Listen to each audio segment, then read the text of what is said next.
People who tend to overeat, to emotional eat, to binge eat, use food as their only source of pleasure. Hi guys, welcome back to my channel, Consistency Killed the Fat. My name is Martina and I lost 100 pounds in 12 months. And today I'm going to be telling you guys the importance of finding other sources of pleasure, okay? Now, using the word pleasure kind of makes me feel weird. It sounds kind of erotic, but it's not, okay? People who tend to overeat, to emotional eat, to binge eat, use food as their only source of pleasure. That's what we tend to do. If we're hungry, we eat. If we're bored, we eat. If we're lonely, we eat. If we want to be excited, we eat. If we want to make a nice plan for the weekend, it's all around food. If we want to have a good time with our partner, it's about food. Basically, we just use food for everything. So just imagine that we are, well, don't imagine because it's how it is.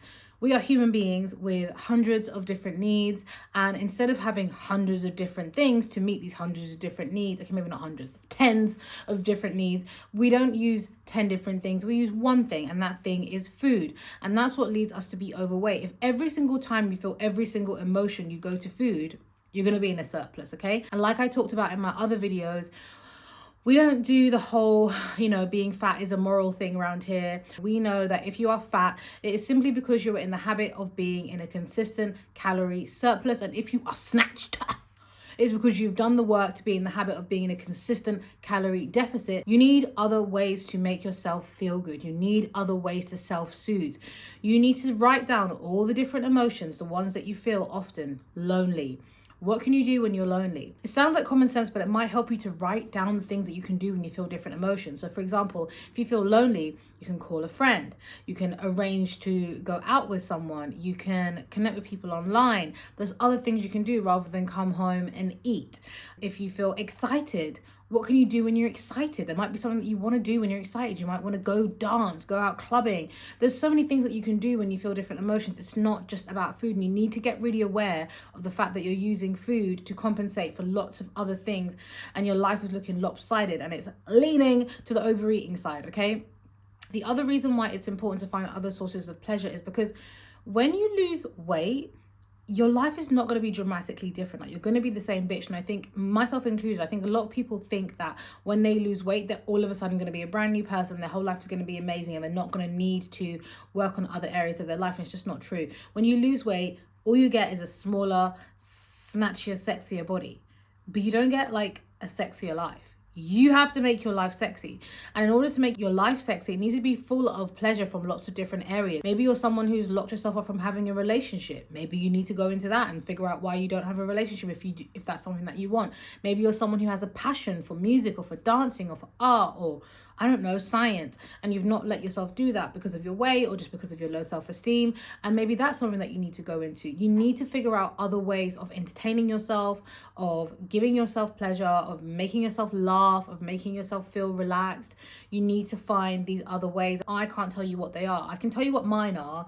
So for me, what I like to do is go to the sauna and go for a cold plunge / sauna. Now that for me is like a really nourishing thing to do because it gives me all these endorphins going into the cold plunge. And then the sauna is just a really nice one where I live, and it's really chill and there's a nice sense of community there, and I can talk to other people, and that just makes me feel part of something. And I know it sounds weird, but like, so many times when I was overweight, I would come home and I would just be so lonely, like, because I didn't have a partner, I wasn't with my partner at the time, and I would just feel like, oh, at least I can go home to like a big pizza and like dessert and watch TV, and that felt like I was doing something.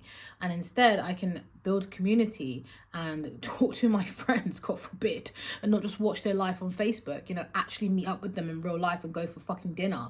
Like, it sounds really simple, but like when I put a few of those things into my diary, like, I feel so different. The other thing that really helps me to not use food for everything is to pursue my passion. So this is one of my passions, to make videos. So I could be right now sitting in my room thinking, oh, what am I going to do? It's Sunday and I'm bored. And I could very easily go and eat the chocolate bar that is talking to me from my cupboard, or I could make this video. So it's like finding things that you're passionate about can also help you to lose weight. Find other ways to give yourself pleasure.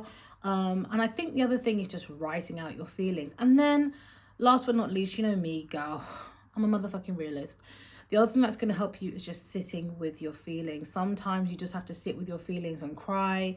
If there's some shit thing happening, like, I don't know, you have a loved one that's not well, I know you're going to want to go to food. And even though we know that food helps, food is the kind of thing that like, it helps while you're eating it, but as soon as you stop eating it, you're in hell. So it's like, when you're eating it, it's like, oh, thank God, I feel so much better. Oh my God, I feel so relaxed. Oh, this food tastes so good. But as soon as it's finished, all that rushes in. He's like, oh, I wish I didn't do that. Oh, I can't believe I broke my diet. I can't believe I ate all this food. Now I'm going to be going backwards. Like, it's not, it doesn't work long term. It's not a long term solution. And then the other thing is, if something shit is happening in your life, expect to feel shit. Like, stop expecting to feel good all the time. Sometimes you're not going to feel good. That's how feelings are. You know, if it was a party every day, we wouldn't know what a party is. So sometimes your feelings are going to be positive, sometimes they're going to be negative, and you just have to kind of roll with that. But yeah, finding other sources of pleasure is really important if you're an emotional eater and a binge eater. And also identifying what emotions you're feeling at what time, and what from the notes that you're going to create about yourself is going to help you. That's what life is about. I'm realizing life is about understanding yourself more and more, and being kind to other people and living your purpose. That's how I feel. Like, the more I understand myself, the more I get to know what works for me, what doesn't work for me, and then have the courage to live alongside that knowledge, you know, because you can find out who you are at a very young age and be too scared to live that out. You know, you might have found out when you're really young, oh, I love to paint, but someone might have told you, oh, you know, painters don't make any money or whatever, and then you never did it, you know. So it's not just about knowing who you are, it's having the courage to be who you are. So if you're someone who has always stopped yourself from playing the piano, and that's maybe one of the reasons why you're overeating, is because you have that that regret, you know, having the courage just to step out and do that is a big deal. And it's something that we learn how to do over time. Anyway, I hope this video was helpful for you guys. If you are somebody who overeats and binge eats, it is so important to learn how to give yourself other sources of pleasure, and how to self-soothe, and how to mother and parent yourself. It's really, really important. Thank you so much for watching, guys. If you relate to anything that I've talked about today, comment, like, subscribe. I love you guys so much. Thank you for spending time with me. Bye.